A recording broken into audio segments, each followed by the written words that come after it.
Assalamualaikum warahmatullahi wabarakatuh. Perkenalkan, nama saya Repa Soifatul Isni, NPM 1921910772 dari Penjas 2B. Di sini saya akan memaparkan materi mengenai hakikat belajar gerak dari mata kuliah TBM Motorik yang didosen pengampui oleh Ibu Melia Nurherliana MPD. Yang pertama-tama saya akan memaparkan materi mengenai pengertian gerak.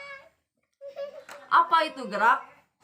Gerak adalah studi mengenai fungsi saraf berperan dalam gerak manusia. Sistem saraf dan otot merupakan komponen utama yang menghasilkan gerak manusia. Teori gerak membahas mengenai bagaimana fungsi sistem saraf dan otot berperan sebagai sistem yang mengontrol gerak manusia. Motor kontrol juga mempelajari mengenai faktor-faktor fungsi neuromuskuler yang mempengaruhi gerak manusia, sebagaimana fungsi sistem neuromuskuler dan aktivitas dan koordinator otot-otot yang menghasilkan gerak yang diinginkan. Lalu, pengertian gerak menurut Schmidt 1991 yaitu serangkaian proses yang dihubungkan dengan latihan atau pengalaman yang mengarah kepada perubahan-perubahan yang relatif menetap dalam kemampuan seseorang untuk menampilkan gerak-gerak yang terampil. Lalu materi yang kedua ada konsep gerak. Motor development. Perkembangan merupakan proses yang interkorelasi antara maturasi pertumbuhan fisik. Proses belajar atau learning. Motor development merupakan perubahan perilaku motorik yang terjadi pada sepanjang daur kehidupan manusia. Perkembangan motorik adalah salah satu proses yang akan dilalui oleh setiap manusia. Gerakan yang dilakukannya adalah sebuah hasil dari pola gerakan yang menghubungkan interaksi yang cukup kompleks dari berbagai bagian dan sistem dalam tubuh yang melibatkan sistem gerak yang dikontrol oleh otak.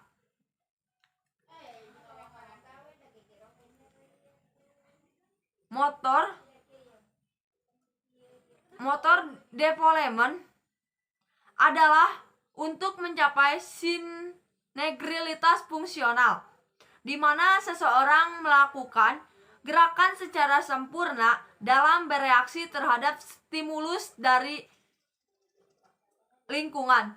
Dengan motor development, seseorang dapat meningkatkan skill motorik. Misalnya pada atlet dan penari. Beberapa konsep dalam motor development yaitu yang pertama ada motor development merupakan suatu rangkaian yang berurutan sepanjang kehidupan. Yang kedua adalah motor development dibutuhkan mobilitas dan stabilitas. Yang ketiga, sensasi sangat berperan dalam menambahkan skill dalam motor development. Mobilitas dan stabilitas merupakan faktor yang sangat berperan dalam pengembangan motorik, di mana stabilitas merupakan kemampuan untuk mempertahankan posisi tubuh yang sangat dibutuhkan sebelum seseorang dapat melakukan suatu gerakan. Stabilitas juga dibagi atau terdapat dua jenis. Yang pertama ada stabilitas posisional. Yang kedua ada stabilitas dinamik.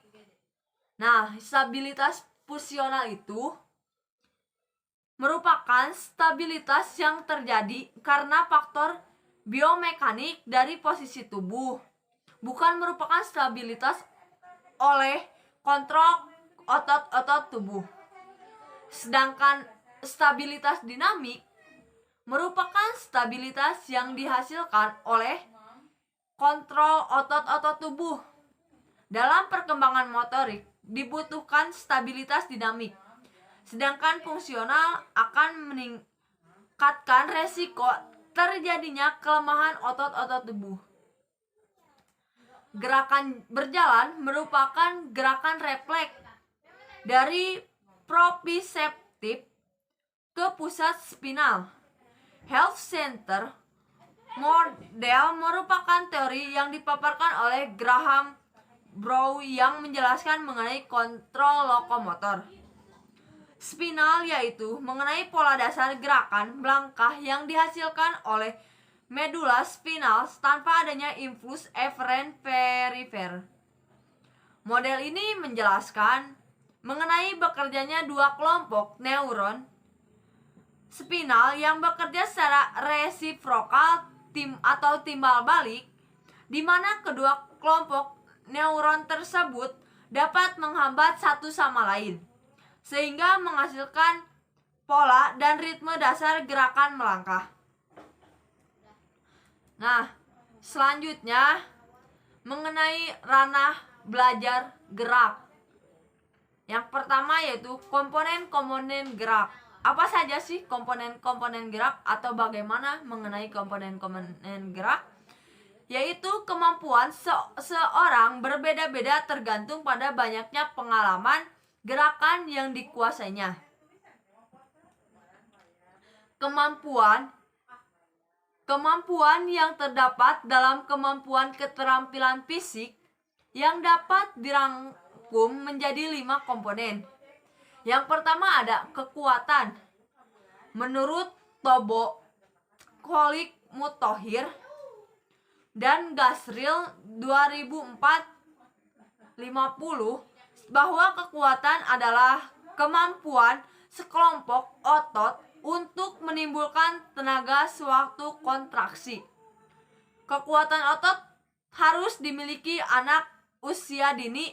Apabila tidak mempunyai kekuatan otot, tentu dia tidak melakukan aktivitas bermain yang menggunakan fisik, seperti berjalan, berlari, melompat, melempar, memanjat, bergantung, mendorong, dan masih banyak lagi yang lainnya.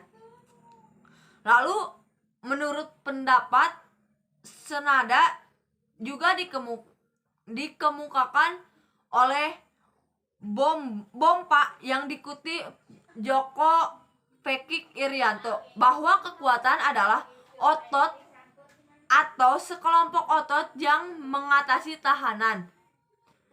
Yang kedua ada koordinasi. Apa itu koordinasi? Koordinasi adalah kemampuan melakukan gerak pada berbagai tingkat kesukaran dengan cepat dan tepat secara efisien. Pendapat yang berjalan dikatakan Kholik Muthohir dan Gusril juga bahwa koordinasi adalah kemampuan untuk mempersatukan atau memisahkan dalam suatu tugas yang kompleks.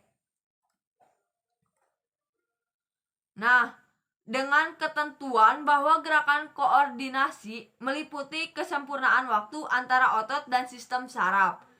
Jadi, anak dalam melakukan lemparan harus ada koordinasi seluruh anggota tubuh yang terlihat.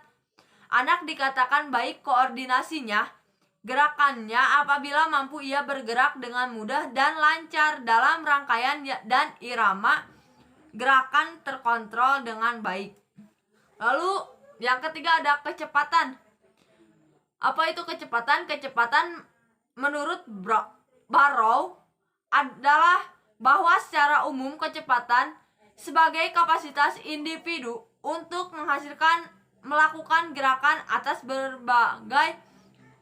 beberapa pola dalam waktu yang cepat. Kecepatan juga diukur dengan lari jarak pendek 40 sampai 60 atau 13. Kecepatan gerakan dipengaruhi oleh berat badan, kapasitas badan, kekenyalan otot, dan penampilan mekanis dari strukturalis seperti panjang tangkai, fleksibilitas tulang, sendi. Jadi tinggi dan pendeknya anak juga mempengaruhi kecepatan tubuhnya. Gemuk dan kecil anak juga sama mempengaruhi kecepatan anak. Yang keempat ada keseimbangan.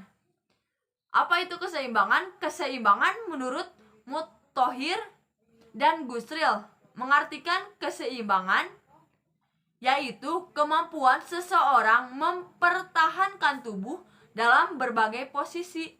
Jadi keseimbangan dibagi dua, ada keseimbangan statis dan keseimbangan dinamis. Nah, kalau keseimbangan statis menunjukkan pada suatu tempat, sedangkan keseimbangan dinamis merupakan kemampuan untuk menjaga keseimbangan tubuh ketika beliau berpindah dari satu tempat ke tempat yang lain. Lalu yang kelima ada kelincahan. Kelincahan itu menurut Robert F. Hockey atau kelincahan atau agility adalah kemampuan untuk mengganti petunjuk dengan tepat dan cepat, bergerak dengan cepat. Lalu